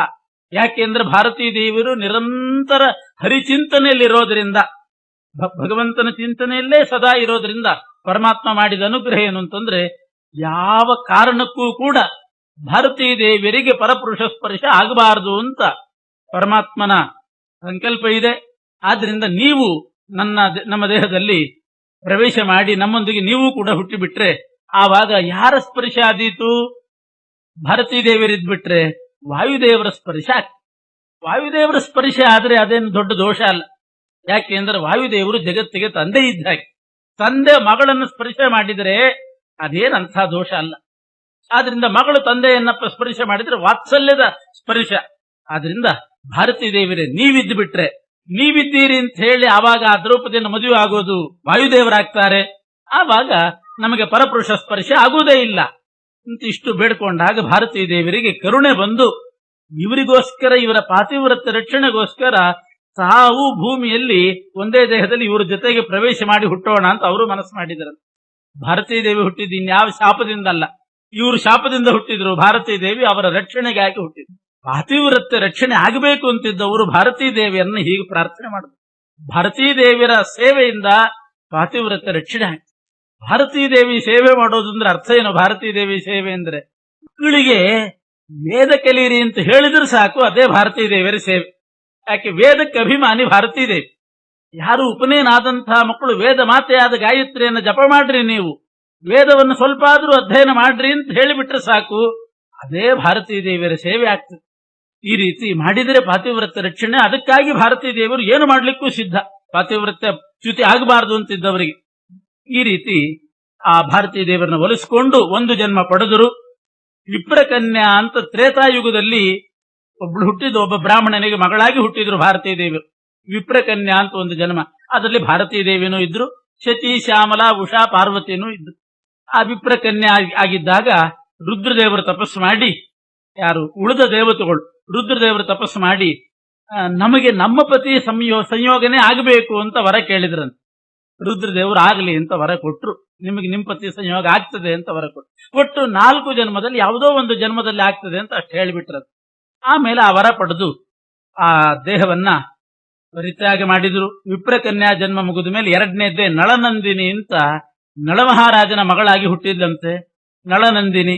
ಆ ನಳನಂದಿನಿ ಆಗಿದ್ದಾಗ ಅಲ್ಲೂ 5 ದೇವತೆಗಳು ಆ ಶರೀರದಲ್ಲಿಯೂ ಇದ್ರು. ಆ ದೇಹವನ್ನು ಮುಗಿದ ಮೇಲೆ, ಆ ಜನ್ಮನೂ ಮುಗಿದ ಮೇಲೆ 3ನೇ ಜನ್ಮದಲ್ಲಿ ಇಂದ್ರಸೇನ ಅಂತ, ವಿಪ್ರಕನ್ಯಾ, ನಳನಂದಿನಿ, ಇಂದ್ರಸೇನೆಯಾಗಿ ಹುಟ್ಟಿದಾಗ ಆವಾಗ ಮುದ್ಗಲ ಋಷಿಗಳು ವಿವಾಹ ಮಾಡಿಕೊಂಡ್ರು ಅಂತ ಕಥೆ ಬರ್ತದೆ. ಮುದ್ಗಲ ಋಷಿಗಳು ಮದುವೆ ಮಾಡಿಕೊಂಡ್ರು ಅಂದ್ರೆ ಯಾರ್ದೋ ಸ್ಪರ್ಶ ಆಯ್ತಲ್ಲ ಮತ್ತೆ ಶಚಿ, ಶ್ಯಾಮಲಾ, ಉಷಾದೇವಿಗೆ. ಅಂದ್ರೆ ಮುದ್ಗಲ ಋಷಿಗಳು ಮದುವೆ ಮಾಡಿಕೊಂಡದ್ದು ಮಾತ್ರ. ಮುದ್ಗಲ ಋಷಿಗಳಲ್ಲಿ ವಾಯುದೇವರು ಬಂದು ಸೇರ್ಕೊಂಡಿದ್ರು. ವಿಶೇಷವಾಗಿ ವಾಯುದೇವರು ಆವೇಶ ಇದ್ದಾದ್ರಿಂದ ಕೇವಲ ಅಲ್ಲಿ ಸ್ಪರ್ಶ ಮಾಡಿದವರು ವಾಯುದೇವರು ಮಾತ್ರ. ದೇಹ ಮುದ್ಗಲಂದಿದ್ರೂ ಕೂಡ ಆ ಮುದ್ಗಲ ಜೀವ ಮಲಗಿಬಿಟ್ಟಿದ್ದಂತೆ ದೇಹದ ಒಳಗೆ ಮಲಗಿಸಿ ವಾಯುದೇವರು ಮಾತ್ರ ಆ ದೇಹದಲ್ಲಿ ಜಾಗರೂಕರಾಗಿ ಇಂದ್ರಸೇನೆ ಜೊತೆಗೆ ಬಹುಕಾಲ ಸಂಸಾರ ಮಾಡಿದವು. ಆದ್ರಿಂದ ಅಲ್ಲಿಯೂ ಕೂಡ ಪರಪುರುಷ ಸ್ಪರ್ಶ ಆಗ್ಲೇ ಇಲ್ಲ. ಮುದ್ಗಲ ಮಲಗಿದ್ದ. ಎಷ್ಟೋ ವರ್ಷಗಳಾದ ಮೇಲೆ ವಾಯುದೇವರು ಆ ಮುದ್ಗಲನನ್ನು ಎಬ್ಬಿಸಿದರು. ದೇಹ ಎಬ್ಬಿಸಿದ್ದಲ್ಲ, ದೇಹದ ಒಳಗೆ ಮಲಗಿದ್ದಂತಹ ಜೀವನನ್ನು ಎಬ್ಬಿಸಿ ತಮ್ಮ ಆವೇಶ ಹೋಯ್ತಂತೆ, ವಾಯುದೇವರ ಆವೇಶ. ಆಮೇಲೆ ಮುದ್ಗಲ ಇಂದ್ರಸೇನೆ ಸ್ಪರ್ಶ ಮಾಡಲೇ ಇಲ್ಲ, ಕಾಡಿಗೆ ತಪಸ್ಸಿಗೆ ಹೋಗಿಬಿಟ್ನಂತೆ. ಇಂದ್ರಸೇನೆಯೂ ಕೂಡ ಕಾಡಿಗೆ ತಪಸ್ಸಿಗೆ ಹೋದ್ಲು. ರುದ್ರದೇವರು ತಪಸ್ಸೇ ಮಾಡಿದ್ಲು, ಮತ್ತೆ ರುದ್ರದೇವರು ತಪಸ್ಸೇ ಮಾಡಿದ್ಲು. ರುದ್ರದೇವರೇನೋ 4 ಜನ್ಮದಲ್ಲಿ 1 ಜನ್ಮದಲ್ಲಿ ಆಗ್ತದೆ ಅಂತ ಹೇಳಿದ್ರೆ ಅದು ಮುಂದಿನ ಜನ್ಮದಲ್ಲಿ ಆಗಿಬಿಡ್ಲಿ, ಅಕಸ್ಮಾತ್ ಆಗದೆ ಹೋದ್ರೆ ಮುಂದಿನ ಇನ್ಯಾರ್ದೋ ಆದ್ರೆ ಅಂತ ಮತ್ತೆ ಕೇಳೋಣ ಅಂತ 2 ಸಲ ವರ ಕೇಳ್ತಾರೆ ಕೆಲವರು. ಅದಕ್ಕೆ ಇಂದ್ರಸೇನೆ ಮತ್ತೆ ತಪಸ್ಸು ಮಾಡಿದ್ರು. ಕೋಟಿ ರೂಪದಿಂದ ರುದ್ರದೇವರು ಪ್ರತ್ಯಕ್ಷರಾದರು. ನಮಗೆ ಸ್ವಪತಿಂ ದೇಹಿ, ನಮ್ಮ ಪತಿಯನ್ನೇ ನಮಗ್ ಕೊಡು ಅಂತ ಇಂದ್ರಸೇನೆ ಕೇಳಿದ್ಲು. ಆದ್ರೆ ಇಂದ್ರಸೇನೆ ದೇಹದಲ್ಲಿ 5 ಮಂದಿ ಇದ್ರಲ್ಲ, ಆ ಮಾತು 5 ಬಾರಿ ಬಂತಂತೆ. ಸ್ವಪತಿಂ ದೇಹಿ ಪತಿಂ ದೇಹಿ ಪತಿಂ ದೇಹಿ ಅಂತ 5 ಸಲ ಬಂತು. ರುದ್ರದೇವರು ವರ ಕೊಡುವಾಗ ಪತಿಂ ಪ್ರಾಪ್ಸಿಸಿ ಅಂತ 5 ಸಲ ಹೇಳಿದ್ರಂತೆ. ಅವ್ರು ಹೇಳಿದ್ದು 5 ಸಲ ಬಂತು, 5 ಸಲ ಹೇಳಿಬಿಟ್ರು. ಇವರೇನ್ ಅರ್ಥ ಮಾಡ್ಕೊಂಡ್ರು, ಇಂದ್ರಸೇನೆ ಏನ್ ಮಾಡಿದ್ಲು ಅಂತಂದ್ರೆ ಅಲ್ಲಿ ಒಂದೇ ಜೀವ ಇರೋದು ಅಂತ ತಿಳ್ಕೊಂಡು ಅಳ್ಳಿಕ್ ಶುರು ಮಾಡಿದ್ಲಂತೆ ಇಂದ್ರಸೇನೆ. ನಾನೊಬ್ಳೇ ಇದ್ದೀನಿ, 5 ಮಂದಿ ಗಂಡಂದನ್ನು ಕೊಟ್ಟನಲ್ಲ ಈ ರುದ್ರ ಅಂತ ಅಳ್ಳಿಕ್ ಶುರು ಮಾಡಿದ್ಲು. ಅಷ್ಟೊತ್ತಿಗೆ ಇಂದ್ರ ಬಂದು ಸಮಾಧಾನ ಮಾಡಿ, ಯಾಕೆ ಕಳ್ತಿದ್ದಿಂತಂದಾಗ ಗಂಡ ಆಗ್ಬೇಕು, ನನ್ನ ಗಂಡ ನನಗ್ ದೊರೀಲಿ ಅಂತ ಕೇಳಿದ್ರು 5 ಮಂದಿ ಗಂಡಂದ್ರನ್ನು ಕೊಟ್ಟಿದ್ದಾನೆ ಇವನು ಅಂತ ಆ ರುದ್ರನನ್ನು ತೋರಿಸಿ ಹೇಳಿಬಿಟ್ರು, ಫೋಟೋವನ್ನ ತೋರಿಸಿ. ಇಂದ್ರ ಆ ಒಟ್ಟು ಬೈದ, ನೀನ್ಯಾಕೆ ಈ ಹೆಣ್ಣು ಮಗಳಿಗೆ ಈ ತರ 5 ಮಂದಿ ಗಂಡಂದ್ರನ್ನು ಕೊಟ್ಟಿ ಅಂತ ಬೈದನಂತ. ರುದ್ರದೇವರು ಯಾಕೆ ಕೊಟ್ಟದ್ದು, 5 ಸಲ ಬಂದಿತ್ತು, 5 ಸಲ 5 ಜನರಿಗೆ ಪ್ರತ್ಯೇಕವಾಗಿ ಕೊಟ್ಟದ್ದವ್ರು. ಈ ರೀತಿ ಇಂದ್ರ ಬೈದಾಗ ರುದ್ರದೇವರು ಇಂದ್ರನಿಗೆ ಶಾಪ ಹಾಕಿದ್ರಂತ. ಇವಳು ಮಾತು ಕೇಳಿ ನನಗೆ ಬೈಲಿಕ್ಕೆ ಬಂದಿದೆ, ಆದ್ರಿಂದ ನೀನು ಭೂಮಿಯಲ್ಲಿ ಹುಟ್ಟು ಅರ್ಜುನನಾಗಿ ಇವಳನ್ನೇ ಮದುವೆ ಮಾಡಿಕೋ ಅಂತ ರುದ್ರದೇವರು ಶಾಪ ಹಾಕಿಬಿಟ್ರು. ಶಾಪ ಹಾಕಿದ್ದಲ್ಲದೆ ರುದ್ರ ಒಂದು ಸುಳ್ಳು ಹೇಳಿದ್ನಂತೆ, ನೋಡು ನನ್ನನ್ನ ಅವಹೇಳನ ಮಾಡಿದವರಿಗೆ, ನನಗೆ ಬೈಲಿಕ್ಕೆ ಬಂದವರಿಗೆ ಏನಾದೀತು ಅಂತ ನೋಡು, ಆ ಪರ್ವತಕ್ಕಿತ್ತು ನೋಡು, ವಾಯುದೇವರು ಅಶ್ವಿನಿ ಯಮ ಇಂಥವರು ಕೂಡ ನನ್ನ ತಂಟೆಗೆ ಬಂದು ನನಗೇನೋ ಅನ್ಲಿಕ್ಕೆ ಬಂದು ನನ್ನಿಂದಾಗಿ ಅವರು ಆ ಪರ್ವತದ ಕೆಳಗಡೆ ಒದ್ದಾಡ್ತಾ ಇದ್ದಾರೆ ಸಿಗಾಕೊಂಡು, ನೋಡು ಅಂತ ಸುಳ್ಳು ಹೇಳ್ಬಿಟ್ನಂತೆ ರುದ್ರ. ಹೌದೇನೋ ಅಂತ ತಿಳ್ಕೊಂಡು ಇಂದ್ರ ಆ ಪರ್ವತ ಕಿತ್ತುತ್ತಾನೆ. ಅಲ್ಲಿ ಇದ್ರು ಯಾರು, ಯಮ ಅಶ್ವಿನಿ ದೇವತೆಗಳು ವಾಯುದೇವರು ಇದ್ರು. ಏನ್ ಮಾಡ್ತಿದ್ರು ಅಂದ್ರೆ, ನಾವು ಭೂಮಿಯಲ್ಲಿ ಹುಟ್ಟೋಣ ಕೃಷ್ಣನ ಸೇವೆಗೆ ಅಂತ ಮಂತ್ರಾಲೋಚನೆ ಮಾಡ್ತಿದ್ರಂತ ಅಷ್ಟೇ. ರುದ್ರನ್ ತಂಟೆಗೆ ಹೋಗಿಲ್ಲ ಬಿಟ್ಟಿಲ್ಲ, ಸುಮ್ನೆ ರುದ್ರ ಹೇಳ್ಬಿಟ್ಟು ಸುಳ್ಳು. ಇಂದ್ರ ನೋಡಿದ, ಹೌದೇನೋ ಅಂತ ತಿಳ್ಕೊಂಡು ಅವನು ಮತ್ತೆ ಸುಮ್ನೆ ಹೋಗಿ ಅರ್ಜುನನಾಗಿ ಇಂದ್ರ ಹುಟ್ಟಿದ. ರುದ್ರದೇವರು ಈ ರೀತಿ ವಾಯುದೇವರ ಬಗ್ಗೆ ಅಶ್ವಿನಿ ದೇವತೆಗಳ ಬಗ್ಗೆ ಈ ಸುಳ್ಳು ಹೇಳಿದ್ರಿಂದ ಬ್ರಹ್ಮದೇವರಿಗೆ ಸಿಟ್ಟು ಬಂತು. ಬ್ರಹ್ಮದೇವರು ರುದ್ರದೇವರಿಗೆ ಶಾಪ ಹಾಕಿದ್ರಂತ. ಆ ಇಂದ್ರನ ಹತ್ರ ನೀನು ಸುಳ್ಳು ಹೇಳಿದ್ಯಲ್ಲ ರುದ್ರ, ನಿನ್ ತಂಟೆಗೆ ಬಂದು ವಾಯುದೇವರು ಅಲ್ಲಿ ಪರ್ವತದ ಕೆಳಗೆ ಸಿಗಾಕೊಂಡು ಒದ್ದಾಡ್ತಾರೇನು, ಏನ್ ಸಂಬಂಧ, ಇಂಥ ಅಸಂಬದ್ಧ ಪ್ರಲಾಪ ಮಾಡಿದ್ರಿಂದ ನೀನು ಭೂಮಿಯಲ್ಲಿ ಹುಟ್ಟು ಅಂತ ಶಾಪ ಕೊಟ್ಟರು. ನೀನು ಭೂಮಿಯಲ್ಲಿ ಅಶ್ವತ್ಥಾಮನಾಗಿ ಹುಟ್ಟು ಅಂತ ಬ್ರಹ್ಮದೇವರು ಶಾಪ ರುದ್ರದೇವರಿಗೆ. ಅಶ್ವತ್ಥಾಮನಾಗಿ ಹುಟ್ಟಿದಾಗ ಯಾವ ಇಂದ್ರನ ಹತ್ರ ಸುಳ್ಳು ಹೇಳಿದಿ, ಆ ಇಂದ್ರ ಅರ್ಜುನನಾಗಿ ಹುಟ್ಟಿರ್ತಾನಲ್ಲ, ಆ ಅರ್ಜುನನ ಕೈಯಿಂದ ನಿನ್ ಸೋಲು ಅಂತ ಶಾಪ ಕೊಟ್ಟರು. ಆದ್ರಿಂದ ಬ್ರಹ್ಮದೇವರ ಶಾಪದಿಂದ ರುದ್ರಾಂಶ ಸಂಭೂತರಾದ ರಾಮಾಚಾರ್ಯರು ಅರ್ಜುನನ ಹತ್ರ ಸೋಲು. ಹಾಗೆ ಇಷ್ಟೇ ಶಾಪ ಕೊಟ್ಟದ್ದಲ್ಲ, ಮತ್ತೆ ಹೇಳಿದ್ರಂತೆ ಬ್ರಹ್ಮದೇವರು, ಇನ್ನೂ ಒಂದು ತಪ್ಪು ಮಾಡಿದಿ ನೀನು ಅಂದ್ರೆ, ನಾನು ಆ 4 ಜನ ಹೆಣ್ಣು ಮಕ್ಕಳು ನನ್ನ ಮುಂದೆ ವಿಲಾಸ ಪ್ರದರ್ಶನ ಮಾಡಿದ್ರಿಂದ ಅವರಿಗೆ ಶಾಪ ಕೊಟ್ಟಿದ್ದೆ, 4 ಬಾರಿ ನೀವು ಭೂಮಿಯಲ್ಲಿ ಹುಟ್ಟಬೇಕು, ನಿಮಗೆ ಪರಪುರುಷ ಸಂಪರ್ಕ ಆಗಬೇಕು ಅಂತ ನಾನು ಶಾಪ ಕೊಟ್ಟಿದ್ದೆ. ನನ್ನ ಶಾಪ ಮೀರಿ ನೀನು ನಿಮ್ಮ ಗಂಡಂದ್ರ ಸಂಯೋಗನೆ ಆಗ್ಲಿ ಅಂತ ನೀನು ವರ ಕೊಟ್ಟಿದ್ದಿ. ನಾನು ಶಾಪ ಕೊಟ್ರೆ ಅದನ್ನು ಮೀರಿ ನೀನು ವರ ಕೊಟ್ಟಿದ್ದಿ. ಆಗ್ಲಿ ವರ ಕೊಟ್ಟಿದ್ದಿ, ಇರ್ಲಿ, ಅವರು ಭಾರತೀ ದೇವರ ಸೇವೆ ಮಾಡಿದ್ದಾರೆ, ಆದ್ರಿಂದ ನಿನ್ನ ವರ ಸತ್ಯ ಆಗ್ಲಿ, ಆದ್ರೆ ನಿನ್ನ ವಿಷಯದಲ್ಲಿ ಬಿಟ್ಟು ಉಳಿದವರ ವಿಷಯದಲ್ಲಿ ಸತ್ಯ ಆಗಲಿ ಅಂದ್ಬಿಟ್ರಂತೆ ಬ್ರಹ್ಮದೇವರು. ಅಂದ್ರೇನು, ಪಾರ್ವತಿನೂ ಕೂಡ ಆ ದೇಹದಲ್ಲಿ ಪ್ರವೇಶ ಮಾಡಿದ್ದು, ಆ ಪಾರ್ವತಿಗೆ ಮಾತ್ರ ನಿನ್ನ ಸಂಪರ್ಕ ಹಾಕ್ಬಿಡುದು, ಉಳಿದವರಿಗೆ ಬೇಕಾದ್ರೆ ಅವರವರ ಪತಿನೇ ದೊರೀಲಿ ಅಂತ ಬ್ರಹ್ಮದೇವರು ಕೂಡ ಆ ಮಾತು ಹೇಳಿ ನಿನ್ನ ವಿಷಯದಲ್ಲಿ ಸುಳ್ಳ, ನೀನು ದೀರ್ಘಕಾಲ ಬ್ರಹ್ಮಚಾರಿಯಾಗಿರ್ಬೇಕು, ನಿನಗೆ ವಿವಾಹ ಆಗಬಾರದು, ಹೀಗೆಲ್ಲ ಬ್ರಹ್ಮದೇವರು ರುದ್ರದೇವರಿಗೆ ಶಾಪ ಕೊಟ್ಟರು. ಆಮೇಲೆ ರುದ್ರದೇವರು ಅಶ್ವತ್ಥಾಮರಾಗಿ ಹುಟ್ಟಿದ್ರು. ಈ ಕಡೆ ಇಂದ್ರಸೇನೆ ತಾನು ಆ ದೇಹವನ್ನು ಪರಿತ್ಯಾಗ ಮಾಡಿ ಆ ಜನ್ಮ ಮುಗಿದ ಮೇಲೆ ಏಷಾ ಸಾ ದ್ರೌಪದಿ ನಾಮ, ಅದೇ ಇಂದ್ರಸೇನೆ 4ನೇ ಜನ್ಮದಲ್ಲಿ ದ್ರೌಪದಿಯಾಗಿ ಹುಟ್ಟಿದಾಗ ಭಾರತೀ ದೇವಿಯರು ಇದ್ರು. ಆದ್ರಿಂದ ಭೀಮಸೇನ ಮದುವೆ ಮಾಡಿಕೊಂಡ ಹಾಗಾಯ್ತು. ಶಚೀದೇವಿ ಇದ್ದದ್ರಿಂದ ಇಂದ್ರಾಂಶ ಸಂಭೂತನಾದ ಅರ್ಜುನನೇ ಮದುವೆ ಮಾಡಿಕೊಂಡ. ಅರ್ಜುನನೂ ದ್ರೌಪದಿಯನ್ನು ಮದುವೆ ಮಾಡಿಕೊಂಡ. ಶ್ಯಾಮಲಾದೇವಿ ಇದ್ದದ್ರಿಂದ ಯುಧಿಷ್ಠಿರ ವಿವಾಹ ಮಾಡಿಕೊಂಡಿದ್ದಾನೆ. ಉಷಾದೇವಿ ಇದ್ದದ್ರಿಂದ ಅಶ್ವಿನಿ ದೇವತೆಗಳು ನಕುಲ ಸಹದೇವರು ಮದುವೆ ಮಾಡಿಕೊಂಡ್ರು. ಪಾರ್ವತೀ ದೇವಿ ಇದ್ರೂ ಕೂಡ ಅಶ್ವತ್ಥಾಮ ಮದುವೆ ಮಾಡಿಕೊಳ್ಳೋ ಹಾಗಿರ್ಲಿಲ್ಲ. ಯಾಕೆಂದ್ರೆ ಬ್ರಹ್ಮದೇವರು ಶಾಪ ಇತ್ತು. ಹೀಗೆ ದ್ರೌಪದಿ ದೇವಿ ಅಂತಂದ್ರೆ ಯಾರೋ ಒಬ್ಬ ಹೆಣ್ಣು ಮಗಳು 5 ಮಂದಿ ಗಂಡಂದ್ರನ್ನ ಪಡೆದ್ಲು ಅಂತ ಭಾವಿಸಬಾರದು. ಆ ದೇಹ ಒಂದೇ ಆದರೂ ಕೂಡ ಅದರಲ್ಲಿ ಇಷ್ಟು ಜನ ದೇವತೆಗಳಿದ್ದಾರೆ. ಅದರಲ್ಲಿ ಯಾವತ್ತು ಮದುವೆ ಮಾಡಿಕೊಂಡ ಮೇಲೆ ಯಾವತ್ತು ದ್ರೌಪದಿ ದೇವಿ ಯುಧಿಷ್ಠಿರನ ಜೊತೆಗೆ ಸಂಸಾರದಲ್ಲಿರ್ತಿದ್ಲು, ಅವತ್ತಿನ ದಿವಸ ಉಳಿದ ದೇವತೆಗಳೆಲ್ಲ ಸುಪ್ತರು, ಎಲ್ಲರೂ ಮಲಗಿ ಬಿಟ್ಟಿರ್ತಿದ್ರು. ಶ್ಯಾಮಲಾದೇವಿಗೆ ಮಾತ್ರ ಎಚ್ಚರಿಕೆ. ಉಳಿದ ಅರ್ಜುನ ದ್ರೌಪದಿ ದೇವಿ ಜೊತೆಗಿದ್ದಾಗ ಶ್ಯಾಮಲಾ ಉಷಾ ಇವರೆಲ್ಲ ನಿದ್ದೆ. ಶಚೀದೇವಿಗೆ ಮಾತ್ರ ಎಚ್ಚರಿಕೆ. ಯಾವುದೇ ರೀತಿಯಲ್ಲಿ ಆ ಉಳಿದ ದೇವತೆಗಳಿಗೆ, ಈಗ ನೋಡಿ ಅರ್ಜುನನ ಜೊತೆಗೆ ದ್ರೌಪದಿ ದೇವಿ ಇದ್ದಾಗ ಅಲ್ಲಿ ಉಷಾ ಇದ್ಲು.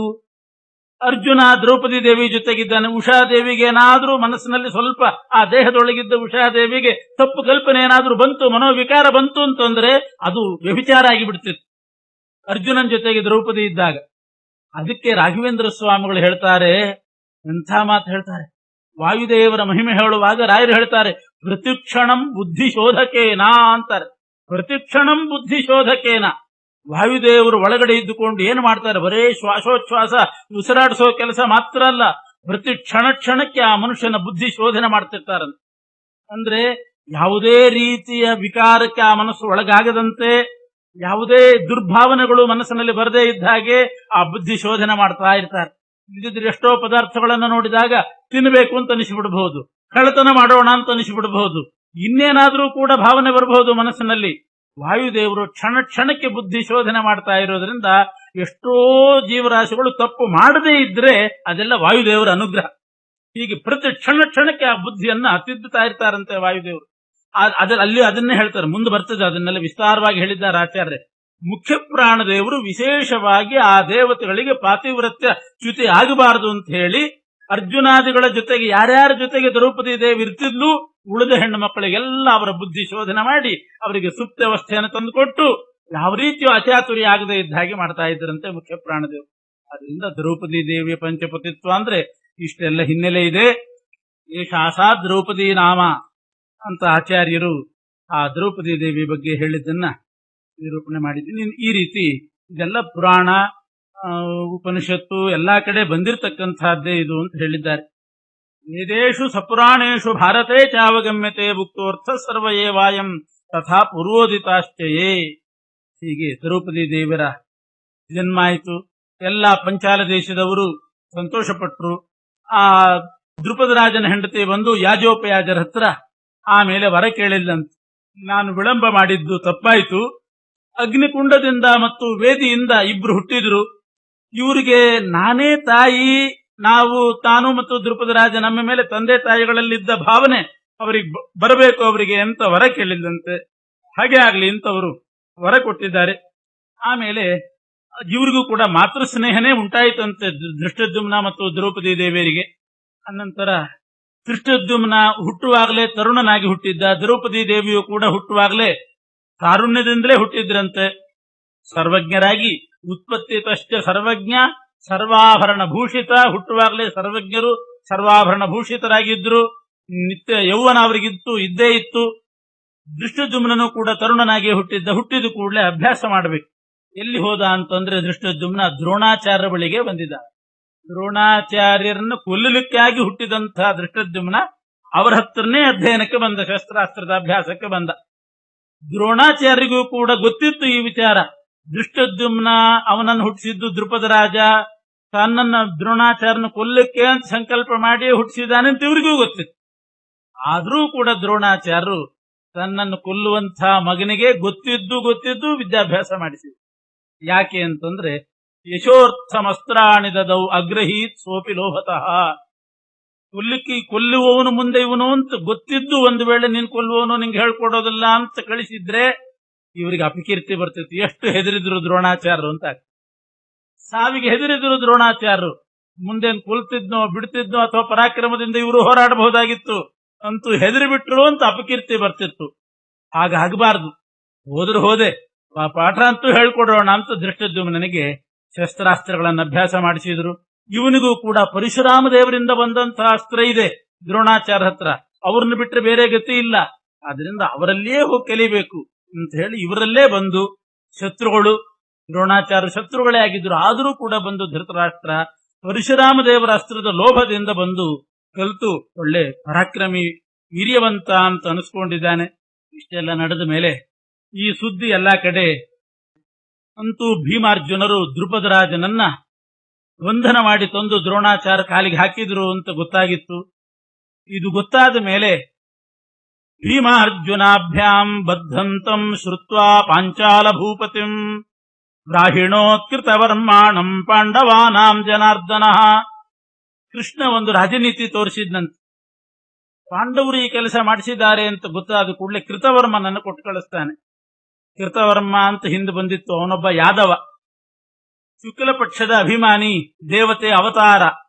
ಅಂಥ ಕೃತವರ್ಮ ಅವನನ್ನು ಕೊಟ್ಟು ಕಳಿಸಿದ್ದಾನೆ ಕೃಷ್ಣ. ಹೋಗಿ ಪಾಂಡವರಿಗೆ ಅಭಿನಂದನೆ ಮಾಡಿವ ಅಂತ. ಯಾಕೆಂದ್ರೆ ದ್ರುಪದರಾಜನನ್ನ ಬಂಧಿಸಿ ದ್ರೋಣಾಚಾರ್ಯ ಕಾಲಿಗೆ ಹಾಕಿದ್ದಾರೆ, ದೊಡ್ಡ ಸಾಹಸ ಮಾಡಿದ್ದಾರೆ, ಅವರನ್ನ ಅಭಿನಂದನೆ ಮಾಡಿವ. ಇದು ಕೃಷ್ಣ ಮಾಡಿದ ನೀತಿ. ಯಾವಾಗಲೂ ಅಷ್ಟೇ, ಯಾರಾದರೂ ಏಳಿಗೆಗೆ ಬಂದಿದ್ದಾರೆ ಅಂತಾದ್ರೆ ಸಜ್ಜನಿಕೆಯ ಲಕ್ಷಣ ಏನು ಅಂದ್ರೆ ಹೋಗಿ ಅವರನ್ನು ಅಭಿನಂದನೆ ಮಾಡಿ ಬರ್ಬೇಕು. ನಿಮಗಿಂಥ ಒಂದು ಶ್ರೇಯಸ್ಸಾಗಿದೆಯಂತೆ, ಯಾವುದ್ರಲ್ಲೋ ಫಸ್ಟ್ ಬಂದಿದ್ದೀರಿ, ಏನೋ ಆಗಿದ್ದೀರಿ, ಬಹಳ ಅಭಿನಂದನೆಗಳು ಅಂತ ಅಭಿನಂದನೆ ಮಾಡಿ ಬರ್ಬೇಕು. ಅದು ಕೃಷ್ಣನ್ ನೀತಿ. ಅದಕ್ಕೆ ಪಾಂಡವರಿಗೆ ಅಭಿನಂದನೆ ಮಾಡಿ ಬರಲಿಕ್ಕೆ ಅಂತ ಮುದ್ದಾಂ ಕೃತವರ್ಮನನ್ನು ಕೊಟ್ಟು ಕಳಿಸಿದ. ಇದು ಪಾಂಡವರಿಗೆ ತನಗೂ ಬಾಂಧವ್ಯ ಜಾಸ್ತಿ ಬೆಳೆಯಬೇಕು ಅನ್ನೋದು ಒಂದು ಉದ್ದೇಶ. ಇದು ಮನುಷ್ಯನಿಗೊಂದು ಮನಃಶಾಸ್ತ್ರದ ಪ್ರಕಾರ ಆಗಿರ್ತದೆ. ಯಾರಾದ್ರೂ ಒಬ್ಬ ಅಭಿವೃದ್ಧಿಗೆ ಬಂದಾಗ ಎಲ್ಲರೂ ಅವನನ್ನು ಬಂದು ಅಭಿನಂದನೆ ಮಾಡಬೇಕು ಅಂತ ಅವನಿಗಿರ್ತದಂತೆ. ಯಾರ್ಯಾರು ಅಭಿನಂದನೆ ಮಾಡಿಬಿಟ್ರೋ ಅಪಾರವಾದ ಸ್ನೇಹ ಅವರ ಮೇಲೆ ಬರ್ತದೆ. ಓ, ಆತ್ಮೀಯರಿವರು ಅಂತ ಒಂದು ಬಾಂಧವ್ಯ ಬೆಳೆದು ಬಿಡ್ತದಂತೆ. ಗುಣಾಂಶ ಇದ್ದಲ್ಲಿ ಅದನ್ನು ಹೊಗಳಬೇಕು.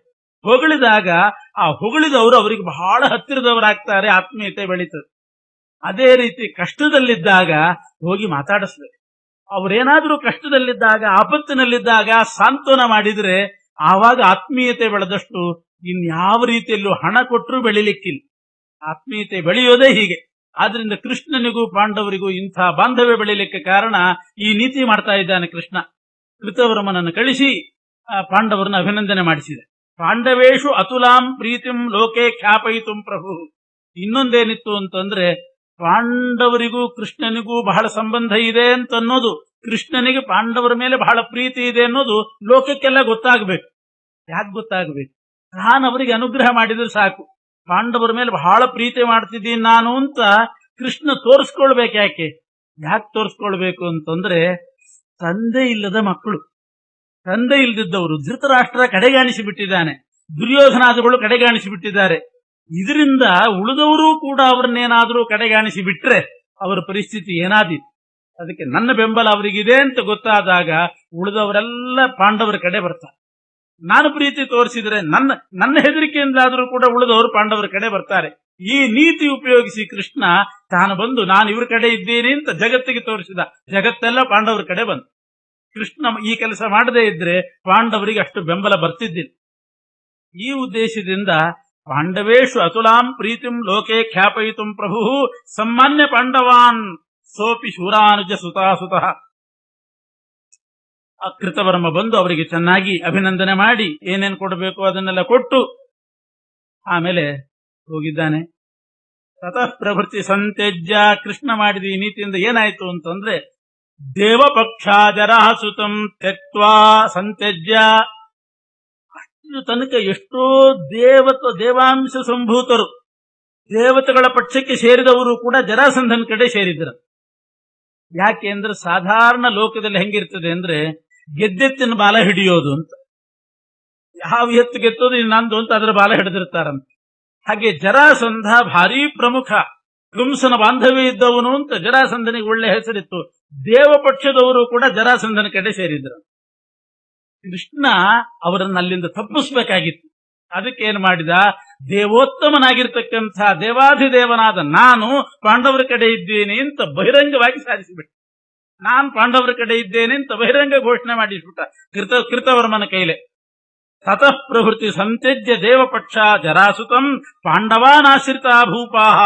ಆಮೇಲೆ ಎಲ್ಲ ದೇವಪಕ್ಷದ ರಾಜರೆಲ್ಲ ಜರಾಸಂಧನ ಕಡೆ ಬಿಟ್ಟು ಅಲ್ಲಿಂದ ಕಳಿಸಿಕೊಂಡು ಪಾಂಡವರ ಕಡೆ ಸೇರಿದ್ರು. ಇಂಥ ನೀತಿ ಕೃಷ್ಣನ್ ನೀತಿ ಅಂದ್ರೆ. ಮತ್ತು ಜ್ಞಾತ್ವಾ ಭೀಮಾರ್ಜುನಂ ಬಲಂ, ಭೀಮಾರ್ಜುನರಿಗೂ ಕೂಡ ಬಲ ಇದೆ. ಆ ಬಲನೂ ಎಲ್ರಿಗೂ ಗೊತ್ತಾಗ್ಲಿ ಅಂತ ಹೇಳಿ ಕೃಷ್ಣ ಕೃತವರ್ಮನನ್ನು ಕಳಿಸಿ ಅಭಿನಂದನೆ ಮಾಡಿಸಿ ಅದನ್ನು ಪೇಪರ್ನಲ್ಲಿ ಹಾಕಿಸಿದ್ದಾನೆ. ಯಾಕೆಂದ್ರೆ ಭೀಮಾರ್ಜುನರು ದ್ರುಪದ ರಾಜನನ್ನು ಬಂಧಿಸಿ ದ್ರೋಣಾಚಾರ್ಯ ಕಾಲಿಗೆ ಹಾಕಿದ್ರಿಂದ ಕೃಷ್ಣ ಕೃತವರ್ಮನನ್ನು ಕಳಿಸಿ ಅಭಿನಂದನೆ ಮಾಡಿಸಿದ ಅಂತ ಒಂದು ಪೇಪರ್ಲಿ ಬಂತು. ಇದು ಗೊತ್ತಾಯ್ತು, ಓಹ್ ಭೀಮಾರ್ಜುನರಿಗೆ ದ್ರುಪದರಾಜನನ್ನು ಬಂಧಿಸುವಷ್ಟು ಬಲ ಇದೆ ಅನ್ನೋದು ಕೂಡ ಗೊತ್ತಾಯ್ತು. ಭೀಮಾರ್ಜುನರ ಬಲ ಗೊತ್ತಾಯ್ತು, ತಾನು ಭೀಮಾರ್ಜುನರ ಪಕ್ಷಕ್ಕಿದ್ದೀನಿ ಅನ್ನೋದು ಕೂಡ ಜಗತ್ತಿಗೆ ಗೊತ್ತಾಯ್ತು. ಇಷ್ಟು ಮಾಡಿಸಿ ಕೃಷ್ಣ ಎಲ್ಲ ದೇವಪಕ್ಷದವರು ಜರಾಸಂಧನನ್ನು ಬಿಟ್ಟು ಭೀಮನ ಕಡೆ ಬರೋ ಹಾಗೆ ಮಾಡಿದ್ದ. ವಿಶೇಷತಶ್ಚ ಕೃಷ್ಣಸ್ಯ ವಿಜ್ಞಾಯ ಸ್ನೇಹಮೇಷು ಹಿ, ಭೀಮಾರ್ಜುನರ ಬಲಕ್ಕಿಂತ ಹೆಚ್ಚಾಗಿ ವಿಶೇಷವಾಗಿ ಕೃಷ್ಣಸ್ಯ ವಿಜ್ಞಾಯ ಸ್ನೇಹಮೇಷು ಹಿ, ಕೃಷ್ಣನಿಗೆ ಇವ್ರ ಮೇಲೆ ಸ್ನೇಹ ಇದೆ ಅನ್ನೋದನ್ನು ತಿಳ್ಕೊಂಡು ಎಲ್ಲರೂ ಈ ಕಡೆ ಬಂದ್ರಂತೆ. ಮತ್ತು ಮೊದಲ್ಯಾಕೆ ಅಲ್ಲಿ ಹೋಗಿದ್ರು ಅಂದ್ರೆ ಪರಾಜಿತಾಶ್ಚ ಬಹುಶಃ ಕೃಷ್ಣೇನಾಚಿಂತೆ ಕರ್ಮಣ ಪ್ರತಾಪ ದೇವತೆ ಪೂರ್ವಂ ಜರಾಸಂಧ ವಶಂಗತಃ. ಜರಾಸಂಧನ ಪ್ರತಾಪ ಅಷ್ಟಿತ್ತು. ಆ ಜರಾಸಂಧನ ಪ್ರತಾಪ ನೋಡಿ ಈ ನಮ್ಗೆ ಉಳಿಗಾಲ ಇಲ್ಲ ಅಂತ ಹೇಳ್ಕೊಂಡು ಅವನನ್ನು ಹಿಂಬಾಲಿಸಿದ್ರು. ನ ಸ್ನೇಹಾತ್, ಜರಾಸಂಧನ ಮೇಲೆ ಸ್ನೇಹದಿಂದ ಹೋದದ್ದಲ್ಲ, ಅವನ ಪ್ರತಾಪಕ್ಕೆ ಅವನ ದೌರ್ಜನ್ಯಕ್ಕೆ ಬೇರೆ ಉಪಾಯ ಇಲ್ಲದೇನೆ ಎಲ್ಲರೂ ಕೂಡ ಜಿ ಅಂತಿದ್ರು. ಇವತ್ತಿಗೂ ಹಾಗೆ ನೋಡ್ತೀವಿ, ಎಷ್ಟೋ ಜನರಿಗೆ ಬೆಲೆ ಕೊಡ್ತಾರೆ, ಆ ಸ್ನೇಹದಿಂದ ಕೊಡ್ತಾರೆ ಅಂತಲ್ಲ. ಅವರ ಹತ್ರ ಹಣ ಇದೆ, ಇಲ್ದಿದ್ರೆ ನಮ್ಮನ್ನು ಆಟಾಡಿಸಿ ಬಿಡ್ತಾರೆ, ಇಲ್ದಿದ್ರೆ ನಮ್ಮನ್ನು ಗುಳಾಡಿಸ್ತಾರೆ ಅಂತ ಅವ್ರನ್ನ ಹಿಂಬಾಲಿಸಿರ್ತಾರಷ್ಟೇ ಹೊರತು ಸ್ನೇಹದಿಂದ ಅಲ್ಲ. ಆದ್ರೆ ಪಾಂಡವರ ಹತ್ರ ಬಂದ್ರಲ್ಲ, ಸ್ನೇಹದಿಂದ ಬಂದ್ರಂತೆ ಎಲ್ಲ ರಾಜರು. ಜರಾಸಂಧನನ್ನು ಬಿಟ್ಟು ಧೈರ್ಯನೂ ಬಂತು, ಸಹಜವಾದ ಸ್ನೇಹದಿಂದ ಬಂದ್ರು. ಜರಾಸಂಧ ಭಯಂ ತ್ಯಕ್ತ್ವ ತಾನೇವಚ ಸಮಾಶ್ರಿತಾ. ಅದಕ್ಕಾಗಿ ಕೃಷ್ಣ ಹಾಗೆ ಮಾಡಿದ್ದಾನೆ. ಕೃಷ್ಣನ ಬಲ ನೋಡಿದ್ರು, ಭೀಮಾರ್ಜುನರ ಬಲ ಅಸುರರಿಗೂ ಗೊತ್ತಾಯಿತು. ಸ್ವತಃ ಕೃಷ್ಣನ ಕೈಯಿಂದ ತಾವೇ ಏಟು ತಿಂದಿದ್ರು ಜರಾಸಂಧನ ಕಡೆ ಅಸುರರು. ಆದರೂ ಜರಾಸಂಧನ್ ಬಿಟ್ಟು ಬರಲಿಲ್ಲ. ಯಾಕೆ ಅಂತಂದ್ರೆ ಸಂಸ್ಕಾರೋ ಬಲವಾನ್ಯತಃ, ಮನುಷ್ಯನಿಗೆ ಆ ಸಂಸ್ಕಾರ ಪ್ರಬಲವಾಗಿರ್ತದೆ. ಅಸುರ ಸಂಸ್ಕಾರ ಮೊದಲಿಂದ ತುಂಬಿದ್ರಿಂದ ಅವ್ರು ಆ ಕಡೆನೆ ಉಳಿದ್ರು. ದೇವತೆಗಳು ಮಾತ್ರ ಯಾವುದ್ಯಾವುದೋ ಒಂದು ಪ್ರಸಂಗದಿಂದ ಜರಾಸಂಧನ ಕಡೆ ಅಂಥವ್ರ ಕಡೆ ಸೇರಿರ್ತಾರೆ, ಆದ್ರೂ ಒಳಗಿನ ಸ್ನೇಹ ಮಾತ್ರ ಎಂದೂ ಬಿಡೋದಿಲ್ಲ. ಕೃಷ್ಣನ ಬಲ ನೋಡಿದ್ರು, ಭೀಮಾರ್ಜುನರ ಬಲ ಅಸುರರಿಗೂ ಗೊತ್ತಾಯಿತು. ಸ್ವತಃ ಕೃಷ್ಣನ ಕೈಯಿಂದ ತಾವೇ ಏಟು ತಿಂದಿದ್ರು ಜರಾಸಂಧನ ಕಡೆ ಅಸುರರು. ಆದರೂ ಜರಾಸಂಧನ್ ಬಿಟ್ಟು ಬರಲಿಲ್ಲ. ಯಾಕೆ ಅಂತಂದ್ರೆ ಸಂಸ್ಕಾರೋ ಬಲವಾನ್ಯತಃ, ಮನುಷ್ಯನಿಗೆ ಆ ಸಂಸ್ಕಾರ ಪ್ರಬಲವಾಗಿರ್ತದೆ. ಅಸುರ ಸಂಸ್ಕಾರ ಮೊದಲಿಂದ ತುಂಬಿದ್ರಿಂದ ಅವ್ರು ಆ ಕಡೆನೆ ಉಳಿದ್ರು. ದೇವಪಕ್ಷದವರೆಲ್ಲ ಭೀಮನ ಕಡೆ ಬರೋ ಹಾಗೆ ಇಂಥ ಒಂದು ನೀತಿಯನ್ನ ಕೃಷ್ಣ ನಡೆಸಿಬಿಟ್ಟ. ದೇವಾಹಿ ಕಾರಣಾದನ್ಯಾನಾಶ್ರಯಂತೋಪಿ ನಾಂತರಂ ಸ್ನೇಹಂ ತ್ಯಜಂತಿ ದೇವೇಶು ತಥಾನ್ಯೇಷು ಚ ಸ್ಫುಟಂ. ದೇವತೆಗಳು ಮಾತ್ರ ಯಾವುದ್ಯಾವುದೋ ಒಂದು ಪ್ರಸಂಗದಿಂದ ಜರಾಸಂಧನ ಕಡೆ ಅಂಥವ್ರ ಕಡೆ ಸೇರಿರ್ತಾರೆ, ಆದ್ರೆ ಒಳಗಿನ ಸ್ನೇಹ ಮಾತ್ರ ಎಂದೂ ಬಿಡೋದಿಲ್ಲ. ಇವ್ರ ಸಂಸ್ಕಾರ ಹೀಗಿರ್ತದೆ, ಒಳಗೊಳಗೆ ಸ್ನೇಹ ಇದ್ದೇ ಇತ್ತು. ಇದು ಕೃಷ್ಣ ಮಾಡಿದಂತಹ ನೀತಿ. ಧೃತರಾಷ್ಟ್ರ ಅವನಿಗೂ ಗೊತ್ತಾಯ್ತು, ಇಷ್ಟೆಲ್ಲ ಭೀಮಾರ್ಜುನರ ಬಲ ಇದೆ ಅಂತ ಗೊತ್ತಾದ ಮೇಲೆ ಅವನು ನೋಡಿ ಧೃತರಾಷ್ಟ್ರನ ಸ್ವಭಾವ ನಿಜವಾಗಿಯೂ ಸಜ್ಜನ ಧೃತರಾಷ್ಟ್ರ. ಇನ್ನೂ ಕಲ್ಯಾವೇಶ ಅವನಲ್ಲಿ ಆಗಿದ್ದಿಲ್ಲ. ಯಾವಾಗ ಆಯ್ತು ಅನ್ನೋದನ್ನ ಆಚಾರ್ಯ ಹೇಳ್ತಾರೆ. ಯಾವಾಗ ಕಲ್ಯಾವೇಶ ಆಯ್ತು ಅಂತಂದ್ರೆ ದುರ್ಯೋಧನನ ಮಾತು ಕೇಳಿ ಜೂಜಾಟಕ್ಕೆ ಬನ್ನಿ ಅಂತ ಕರೆದ್ನಲ್ಲ, ಆಗ ಕಲಿ ಪ್ರವೇಶ ಮಾಡಿದ್ನಂತೆ, ಚೆನ್ನಾಗಿ ಪ್ರವೇಶ ಮಾಡಿದ್ನಂತೆ. ನಾನು ಬಿಟ್ಟು ಹೋಗೋದಿಲ್ಲ, ಇಲ್ಲೇ ಇರ್ತೀನಿ ಅಂತ ಪ್ರವೇಶ ಮಾಡಿ. ಆಮೇಲೆ ಬಿಟ್ಟು ಹೋದದ್ದು ಯಾವಾಗ ಅಂದ್ರೆ ಯುದ್ಧ ಎಲ್ಲ ಮುಗಿದು ಧೃತರಾಷ್ಟ್ರ ಕಾಡಿಗೆ ಹೋದಾಗ ಕಲಿ ಹೋದ್ನಂತೆ. ಕಾಡಿಗೆ ಹೋದ ನನ್ನಿದ್ರು ಉಪಯೋಗ ಇಲ್ಲ ಅಂತ ಹೋದ. ಅಲ್ಲಿ ತನಕ ಧೃತರಾಷ್ಟ್ರನಲ್ಲಿ ಕಲ್ಯಾವೇಶ ಈಗಿದ್ದಿಲ್ಲ. ಆದ್ರಿಂದ ಧೃತರಾಷ್ಟ್ರ ಏನು ಮಾಡಿದ ಅಂದ್ರೆ ಧೃತರಾಷ್ಟ್ರೋ ಬಲಂ ಜ್ಞಾತ್ವಾ ಬಹುಶೋ ಭೀಮ ಪಾರ್ಥಯೋ, ಭೀಮ ಅರ್ಜುನರ ಬಲ ತಿಳ್ಕೊಂಡು ದೇವತ್ವಾಚ್ಯ ಸ್ವಭಾವೇನ, ಅವನು ದೇವತೆ. ಧೃತರಾಷ್ಟ್ರ ದುರ್ಯೋಧನನ ಅಪ್ಪ ಹೌದು, ಆದರೆ ಸ್ವಭಾವ ಮೂಲತಃ ಅವನು ಒಬ್ಬ ಗಂಧರ್ವ.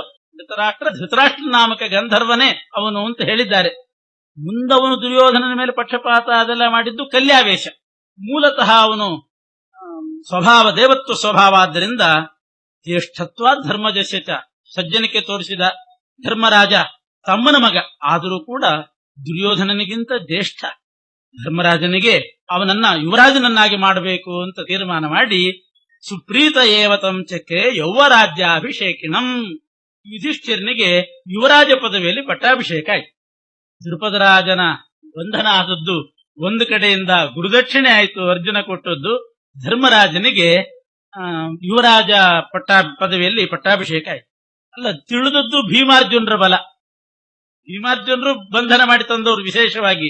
ಧರ್ಮರಾಜ ಹೋಗೇ ಇಲ್ಲ, ದ್ರುಪದರಾಜನ ಬಂಧನಕ್ಕೆ ಅವನು ಹೋಗೇ ಇದ್ದಿಲ್ಲ. ದ್ರೋಣಾಚಾರ್ಯ ಜೊತೆಗೆ ಸುಮ್ಮನೆ ಕೂತಿದ್ದ, ಇಲ್ಲೇ ನಿಂತಿದ್ದ. ಅವನಿಗೆ ಪಟ್ಟಾಭಿಷೇಕ ಅಂದ್ರೆ ಜ್ಯೇಷ್ಠತ್ವ ಧರ್ಮಜಸ್ಯಚ, ಯಾರಿಗೆ ಬಲ ಎಷ್ಟಿದ್ರೇನು, ಯಾರು ಜ್ಯೇಷ್ಠರೋ ಅವರಿಗೆ ಪಟ್ಟ ಕಟ್ಟಬೇಕಾದ್ದು. ಆದ್ರಿಂದ ಯುವರಾಜ ಪದವಿಯಲ್ಲಿ ಪಟ್ಟಾಭಿಷೇಕ ಮಾಡಿದ್ದು ಧರ್ಮರಾಜನಿಗೆ. ಅವನಿಗಷ್ಟು ಬಲ ಇದೆಯೋ ಇಲ್ಲೋ ವಿಚಾರ ಮಾಡಲಿಲ್ಲ, ತಮ್ಮಂದ್ರಿಗಂತೂ ಇದೆಯೋ ಇಲ್ವೋ ಸಾಕು. ತಮ್ಮಂದ್ರಿಗಿದೆ, ಭೀಮನಿಗೆ ಬಲ ಇದೆ, ಅರ್ಜುನನಿಗೆ ಬಲ ಇದೆ. ಧರ್ಮರಾಜನಿಗೆ ಇದ್ರೂ ಬಿಟ್ಟು ಸರಿ, ಅವನನ್ನು ಯುವರಾಜ ಪದವಿಗೆ ಮಾಡಿದ್ರೆ ಇವರೆಲ್ಲರೂ ಬೆಂಬಲಿಗರಾಗಿ ನಿಂತೇ ನಿಲ್ತಾರೆ ಅನ್ನೋದನ್ನು ವಿಚಾರ ಮಾಡಿ ಪ್ರೀತನಾಗಿ, ಸುಪ್ರೀತೇನಾಂತರಾತ್ಮನ ಅಂತಾರಲ್ಲ, ಪರಮ ಪ್ರೀತನಾಗಿ ಒಳ್ಳೆ ಹೃದಯದಿಂದ ಧರ್ಮರಾಜನಿಗೆ ಯುವರಾಜ ಪದವಿಯಲ್ಲಿ ಪಟ್ಟಾಭಿಷೇಕ ಆಯಿತು. ಆಮೇಲೆ ಅಣ್ಣನಿಗೆ ಪಟ್ಟಾಭಿಷೇಕ ಆದಾಗ ಎಷ್ಟು ಸಂತೋಷ ಭೀಮಾರ್ಜುನರಿಗೆ. ನಮ್ಮಣ್ಣ ಯುವರಾಜ ಪದವಿಯಲ್ಲಿ ಪಟ್ಟಾಭಿಷಿಕ್ತನಾಗಿದ್ದಾನೆ ಅಂತಂದು ಕೂಡಲೇ ಮತ್ತೆ ದಿಗ್ವಿಜಯಕ್ಕೆ ಹೋದ್ರು. ಯಾರು? ಧರ್ಮರಾಜನ ಕೀರ್ತಿ ಬರಲಿ ಅಂತ ಭೀಮಾರ್ಜುನರು ದಿಗ್ವಿಜಯಕ್ಕೆ ಹೋದ್ರು. ಭೀಮಾರ್ಜುನಾವಥೋ ಜಿತ್ವಾ ಸರ್ವದಿಕ್ಷುಚ ಭೂಪತೀನ್, ಎಲ್ಲ ಕಡೆ ಗೆದ್ದುಕೊಂಡು ಬಂದು ಎಲ್ಲರೂ ಕೂಡ ಧೃತರಾಷ್ಟ್ರನಿಗೆ ತಂದು ಕಪ್ಪ ಕಾಣಿಕೆ ಕೊಡೋ ಹಾಗೆ ಮಾಡಿದ್ರು. ಸಜ್ಜನಿಕೆ ತೋರಿಸಿದ್ರೆ ಯಾವ ರೀತಿ ನಡ್ಕೊಳ್ತಾರೆ ಅನ್ನೋದಕ್ಕೆ ಇದು ಸಾಕು. ಧರ್ಮರಾಜನಿಗೆ ಪಟ್ಟಾಭಿಷೇಕ ಮಾಡಿದ್ರಿಂದ ಭೀಮಾರ್ಜುನರು ಹೋಗಿ ದಿಗ್ವಿಜಯ ಮಾಡಿ ಎಲ್ಲಾ ರಾಜರು ಬಂದು ಧೃತರಾಷ್ಟ್ರನಿಗೆ ಕಪ್ಪ ಕಾಣಿಕೆ ಕೊಡೋ ಹಾಗೆ ಮಾಡಿ. ನನಗೆ ಬೇಡ, ಧರ್ಮರಾಜನಿಗೆ ಬೇಡ, ಧೃತರಾಷ್ಟ್ರನಿಗೆ ಕೊಡು. ಇಷ್ಟು ಸಂಪತ್ತು ಧೃತರಾಷ್ಟ್ರನಿಗೆ ಬರೋ ಹಾಗೆ ಮಾಡಿದ್ರು ಭೀಮಾರ್ಜುನರು. ಬಹಳ ಸಂತೋಷ ಆಯ್ತಂತೆ ಧೃತರಾಷ್ಟ್ರನಿಗೆ. ಭೀಮಾರ್ಜುನರ ಮೇಲೆ ಅಪಾರ ಪ್ರೀತಿ, ಧರ್ಮರಾಜನ ಮೇಲೆ ಪ್ರೀತಿ. ಇದನ್ನು ನೋಡಿ ಭೀಷ್ಮ ದ್ರೋಣರು ಕೂಡ ಸಂತೋಷಪಟ್ಟರಂತೆ. ಭೀಷ್ಮ ದ್ರೋಣಾದಿಗಳು ಕೂಡ ಧೃತರಾಷ್ಟ್ರನ ಮೇಲೂ ಪ್ರೀತರಾದರು, ಇವರ ಮೇಲೂ ಕೂಡ ಪ್ರೀತರಾದರು. ಏವಂ ಶುಭೋಚ್ಚ ಗುಣವತ್ಸು ಜನಾರ್ದನೇನ ಯುಕ್ತೇಷು ಪಾಂಡುಷು ಚರತ್ಸ್ವಧಿಕಂ ಶುಭಾನಿ. ಹೀಗೆ ಪಾಂಡವರು ಕೃಷ್ಣನ ನೇತೃತ್ವ ಹತ್ತಿರದಲ್ಲಿಲ್ಲದಿದ್ರು ಕೂಡ, ದೂರದಲ್ಲಿದ್ರೂ ಕೂಡ ಕೃಷ್ಣನ ನೇತೃತ್ವದಿಂದ, ಆ ನೇತೃತ್ವ ಇಟ್ಟುಕೊಂಡೇ ಒಳ್ಳೆ ಕಾರ್ಯಗಳನ್ನು ಮಾಡ್ತಾ ದಿಗ್ವಿಜಯ ಮಾಡ್ತಾ ಧೃತರಾಷ್ಟ್ರನಿಗೆ ಕೀರ್ತಿ ತಂದು ಕೊಡ್ತಾ ಇದ್ರು.